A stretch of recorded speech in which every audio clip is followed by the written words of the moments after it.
Bonjour à tous et bienvenue dans cette nouvelle vidéo Imo2. Dans cette vidéo, je vais vous présenter la troisième des 12 tendances qui va transformer l'immobilier d'ici 2030. Comme d'habitude, on va aller chercher les chiffres pour expliquer cette tendance, trouver un hacker pour essayer d'avoir des tips, des astuces IA pour vous aider à performer et voir un oracle pour avoir la punchline en tête pour pouvoir ancrer dans nos cerveaux cette tendance. On rentre tout de suite dans le vif du sujet avec la troisième tendance, devenir une référence. Alors pourquoi devenir une référence?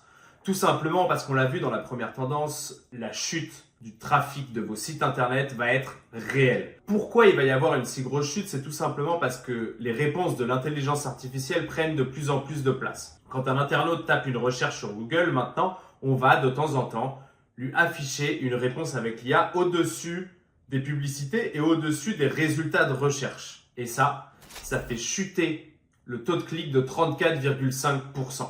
Alors ça représente quelle quantité de recherche? Et bien sur une étude de Pew Research, sur 70 000 requêtes, 60% affichaient déjà une réponse de l'intelligence artificielle. C'est-à-dire que plus de la moitié des requêtes affichent déjà une réponse de l'intelligence artificielle. Et ce qui est assez drôle, c'est quand on compare ça avec l'étude de Ahrefs, celle dans laquelle on explique qu'il y a un 34,5% de recherche en moins, on se rend compte que 99,2% de ces recherches sont des recherches informationnelles. Donc quasiment toutes les recherches informationnelles aujourd'hui arrivent avec une réponse de l'intelligence artificielle. Et on couple ça, alors on trouble peut-être parce que c'est la troisième chose, ça avec l'étude de Search Engine Land et on se rend compte que quand il y a une réponse de l'intelligence artificielle directement dans les résultats de recherche, les gens ne regardent que 30% du résultat, c'est-à-dire qu'ils lisent les 2-3 premières lignes et il faut que la réponse elle soit là-dedans. Donc aujourd'hui, si vous n'êtes pas cité là-dedans, il y a de moins en moins, et je continue, ça pourrait durer des heures,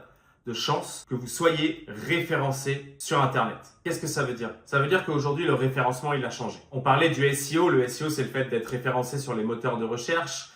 Pendant un petit moment, on a parlé du GEO, le fait d'être référencé sur les LLM comme ChatGPT et Gemini. Et de plus en plus, on parle de l'AEO, c'est-à-dire répondre aux questions des internautes. Pourquoi? Parce qu'en répondant aux questions des internautes, on va pouvoir se positionner sur les réponses des moteurs de recherche, mais aussi sur les questions de l'intelligence artificielle en langage naturel et en reprenant les questions que posent les clients habituellement. Vous, votre job, c'est d'aller chercher l'ensemble de ces questions et d'y répondre, que ce soit par de la vidéo, que ce soit par des articles, que ce soit par des posts sur les réseaux sociaux. Bref, vous devez exister sur ces contenus-là pour avoir une chance d'être cité et d'être visible dans les requêtes que font vos prospects et vos clients aux intelligences artificielles et aussi aux moteurs de recherche. Et ce qui est très cool dans ce sujet-là, c'est que j'ai à ma disposition un super hacker et on va aller voir ensemble l'astuce qu'il nous propose pour pouvoir facilement transformer le contenu que vous avez déjà en contenu référençable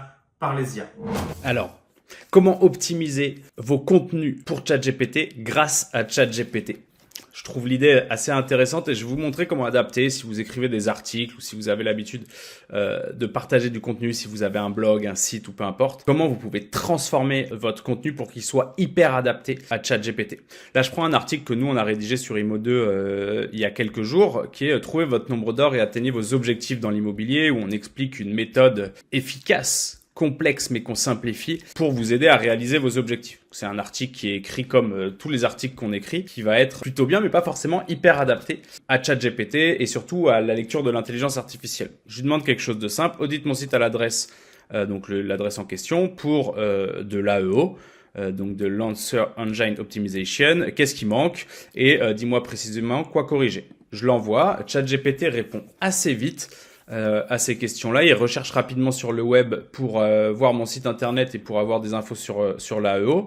Il va me donner les éléments. Le contenu qui est inaccessible, la structure de contenu qui peut être améliorée, la FAQ à intégrer, les schémas manquants ou les schémas incomplets, les liens internes. Et voilà comment j'aurais pu créer du contenu AEO friendly. J'ai tous les éléments si je veux creuser, si je veux envoyer à mes rédacteurs avec des bonus, des tableaux, des listes des tâches et toutes les actions que j'ai à faire. Mais je peux aussi lui dire, ok, rédige-moi l'article et tout ce dont tu parles. Hop. Et là, en fait, automatiquement, il va reprendre mon article très simplement et vous allez voir, il va rédiger l'article avec les bons niveaux de titre. Ce que je dois faire, donc ça va placer très haut dans la page. Les questions dont il me parle, pourquoi calculer, les listes. À chaque fois, ça va être des listes, des choses beaucoup plus claires, beaucoup plus simples. Donc ça, il va me rédiger tout l'article et c'est assez intéressant parce que pour avoir rédigé l'article et pour avoir relu l'article qu'il a rédigé, il va me proposer des tableaux et compagnie et ça correspond exactement à ce que j'avais fait, avec des listes, des erreurs et compagnie, vraiment toutes les questions qui peuvent se poser, la FAQ qui va bien derrière, et ensuite il va même me faire les schémas techniques que je pourrais envoyer moi à mon développeur ou que je pourrais coller pour les plus geeks d'entre vous, à l'endroit où ça doit être collé avec toute l'explication. Bref, vous pouvez transformer n'importe quel contenu pour l'optimiser en AEO, c'est vraiment une bombe. Je vous laisse faire ça. Pas mal bluffant hein, ce tips de hacker. Ce qui est fou, c'est que pour la petite histoire, quand je l'ai fait, j'ai pas fait 8 tests différents. Je l'ai vraiment fait, ça a marché tout de suite. Les réponses, elles sont incroyables. C'est moi qui avais rédigé l'article, donc je connais très bien les réponses et c'était vraiment... Enfin bref, ça marche super bien. Vous pouvez faire ça pour vos scripts vidéo, vous pouvez faire ça pour vos posts. Bref, il y a plein de choses à imaginer autour de tout ça. Ce que je vous propose, c'est qu'on finisse avec la punchline de Laura comme d'habitude. Et cette punchline, c'est si ton contenu n'est pas citable, il devient invisible. Alors, utilisez cet outil pour transformer le contenu que vous avez déjà créé en contenu citable. Réfléchissez à toutes les questions que se posent vos clients. Réfléchissez à la meilleure manière d'y répondre, à trouver des phrases qui soient impactantes comme la punchline que je viens de vous sortir pour pouvoir justement être citable et être référencé dans les intelligences artificielles, dans les questions que posent les internautes, pour pouvoir devenir une référence sur votre secteur.